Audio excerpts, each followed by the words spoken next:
Under a canopy of synthetic stars, Mech sat motionless, a shadow amongst the revelry that painted the city in strokes of exuberant light. The night air hummed with the electric joy of the bicentennial, yet Mech's heart beat to a different rhythm, a slow, somber drum echoing the tales of a war long past, whispered in the quiet moments of his childhood. He observed the laughter around him, the easy smiles and carefree dances, as if the celebrations could erase the scars left by the celestial onslaught. Each burst of laughter was a stark contrast to the silence of his own reflection. He didn't need the documentary's grand narrative to remind him of humanity's brush with extinction. His grandfather's voice, brittle with age yet sharp with memory, had etched the horrors into Mech's very soul. As the documentary's light washed over him, Mech's eyes traced the holographic images of the angelic host. They shimmered like mirages, once messengers of hope turned harbingers of doom. The angels had descended with open hands only to clench them into fists of wrath. Mech watched the reenactment of golden ships piercing the sky, the CGI flames failing to capture the heat that had scorched the earth, the screams that had filled the air. His gaze followed the actors playing soldiers, their faces smeared with artificial dirt and blood. He knew the true face of war was not so picturesque. The prosthetic limbs and vacant stares of the veterans who frequented Rich's bar spoke a truth no special effects could mimic. They had fought in the dirt and the darkness, not under the spotlight of a documentary that now played their sacrifice for drama. The film reached the pivotal battle where the tides had turned. Mech could almost feel the vibration of the Coalition fleet's engines as they roared to life on the screen, a sensation he knew only through the tremble in his grandfather's voice as he spoke of the fateful day. The angel of death, Azrael, once a symbol of the end, now cornered, his golden armor blinding against the void of space. The ships encircled, the cannons fired, and the light of an angel dimmed, flickering out like a candle in the wind. Mech's grandfather had described that moment not with triumph, but with a somber resignation. Even gods can fall, he had said, and in their falling, remind us that we are but men. The documentary's triumphant score could not drown out the silence that followed Azrael's defeat, the silence that spoke of lives lost and innocence shattered. The inflatable soldier loomed above, a caricature of victory. Mech watched as children pointed and laughed, their parents snapping holopictures, ignorant to the irony. The inflatable was hollow, much like the understanding of those who had not witnessed the darkness of war. He crushed the cigarette beneath his boot, its ember extinguishing like so many lives snuffed out prematurely. He turned away from the screen, moving through the crowd. Their faces were illuminated by the glow of the theater, yet they were blind to the shadows that lurked behind the light. Mech brushed past a vendor peddling war bonds, the man's pitch enthusiastic, as if peace were a commodity to be bought and sold. A young couple stumbled past him, their laughter spilling into the night. They were draped in the flags of the Coalition, their faces painted with patriotic zeal. They had been born into a world shaped by the Retribution War but untouched by its reality. To them, the angels were but a chapter in a history book, a tale of good conquering evil. Mech's path led him to a quieter part of the city, where the celebration's clamor faded into a distant murmur. Here the monument stood, stone and steel tributes to the fallen. He paused before a statue of a soldier, its face etched with a stoic resolve. The names of the dead were inscribed upon the pedestal, a litany of sacrifice. He traced a name with his finger, the cold stone a stark reminder of the warmth of blood. This was the reality of victory, not holograms and fanfare, but names on a monument and emptiness at the dinner table. He felt the weight of his grandfather's dog tags against his chest, a tangible connection to the past. A shadow moved beside him, and Mex turned to see an old man, his gaze lost in the list of names.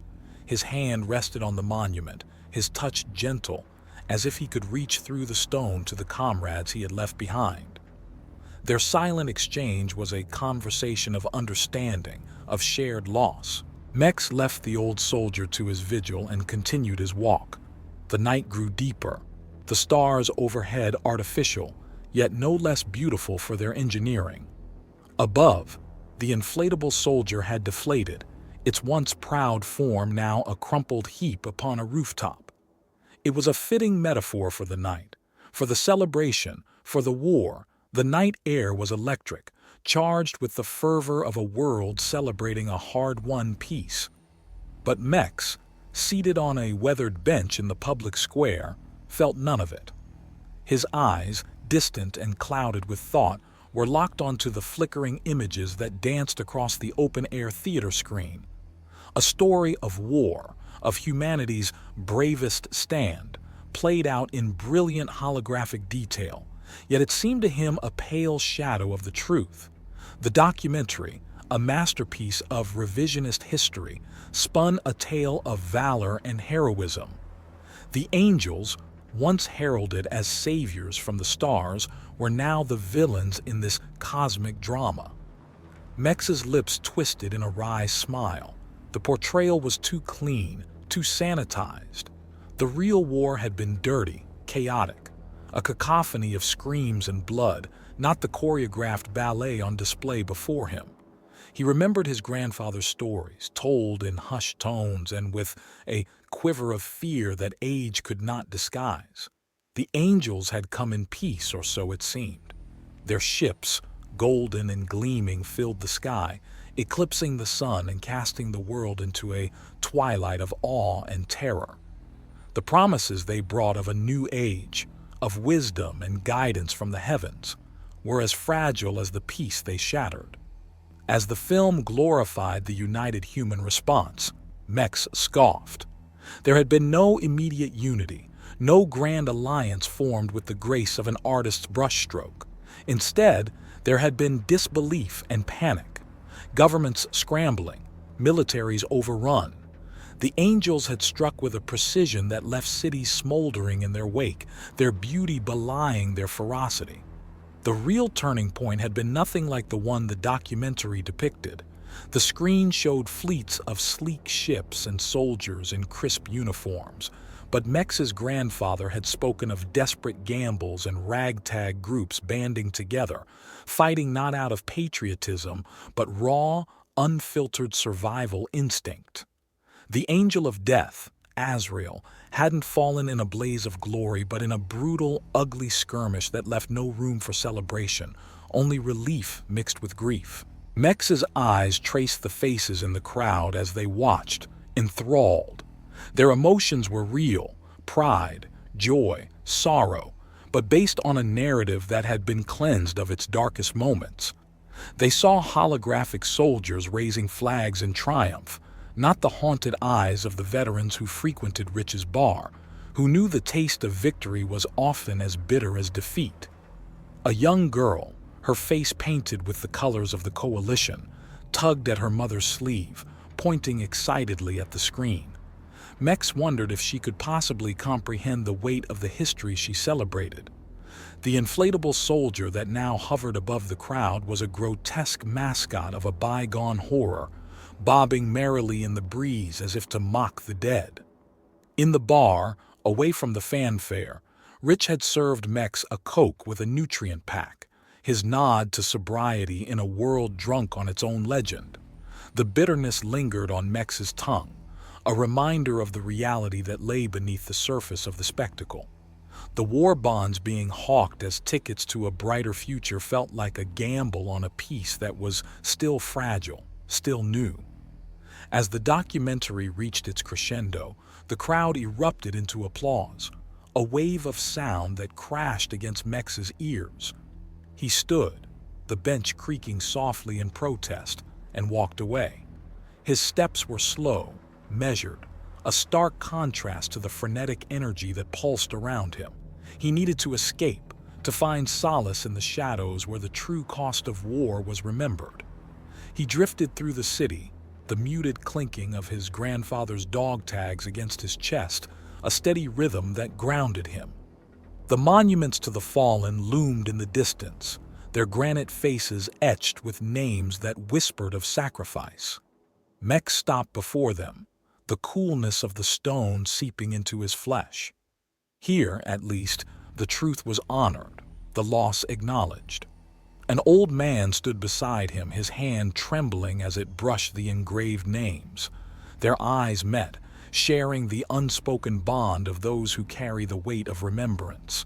The old man's gaze held stories untold of comrades in chaos, of a time when angels fell and humanity rose, flawed and fierce. Mex continued his journey, the city's lights dimming behind him, the revelry a fading echo.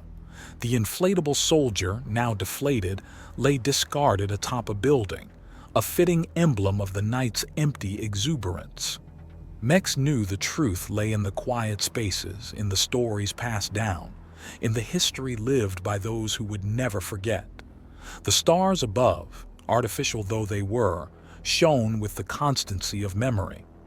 The war had ended, but the battle to preserve its truth was an ongoing struggle. Mex's footsteps echoed in the silent streets, a solitary march that took him away from the crowd's fleeting jubilation and toward the heart of what had been lost. The monuments gave way to a smexel, secluded park, a pocket of tranquility in the otherwise vibrant city. Here, the grass was real, a living carpet beneath his feet, a rarity in this age of the synthetic. Mex found a bench, its wood worn smooth by countless visitors, and settled onto it. The park was empty, a world away from the day's pageantry. Above, the stars shone, not the false ones that flickered on and off with the city's whims, but the true celestial bodies, distant and indifferent. Mex gazed upward, seeking the faint outline of the Milky Way. His grandfather had once told him that the stars held the stories of everyone and everything that had ever been. Tonight, they seemed to hold his grandfather's tales too, a testament to the smexelness of human strife in the vastness of the universe. The air was cooler here, the revelry of the city a distant hum. Mex could hear the rustle of leaves, the whisper of the wind through the branches. It was in this quiet corner that he could feel the presence of those who had gone before, the soldiers who had fought not for glory, but because they had no choice, the civilians whose lives had been upended by a war they did not understand. He reached into his pocket and pulled out the dog tags, their metal surface reflecting the faint light. Each tag bore the name of a fallen soldier, including that of his grandfather. The tags were cool to the touch, grounding. They were a link to the past, a reminder of the cost of peace. Mex closed his eyes and listened to the night. He could almost hear the voices of the past, a murmur like the distant sea. Each wave was a story, a life, a part of the history that had shaped the present. He thought of the old man by the monument, the young girl with her face painted, the inflatable soldier now deflated and forgotten. Each played a role in the memory of the war. Each carried a piece of its legacy, whether they knew it or not. In the darkness, Mex allowed himself to feel the full weight of his heritage. The war had been won, but at what cost? How many dreams had been dashed? How many futures rewritten? The documentary had its version of the story, but Mex carried the truth in his blood, in the stories handed down from his grandfather, in the silent witness of the monuments. The night wore on, and Mex remained seated, a solitary figure in the park. As the city's lights began to dim and the first hints of dawn crept across the sky, he stood and took one last look at the stars. He felt a connection to something larger, a narrative that spanned beyond the boundaries of time, a shared human experience that was both tragic and triumphant. With the coming of the new day, Mex knew that the world would wake to its routines, the celebrations a memory, the history once again dormant in the minds of the living. But for him, The story would never end. It lived in the very air he breathed, in the earth he walked upon, in the stars that watched over him. He placed the dog tags back around his neck, their weight a comforting presence. Then, with a final glance at the awakening city, Mech stepped out of the park and into the morning light, carrying with him the silent promise to remember, to honor, and to keep the true story alive for generations to come.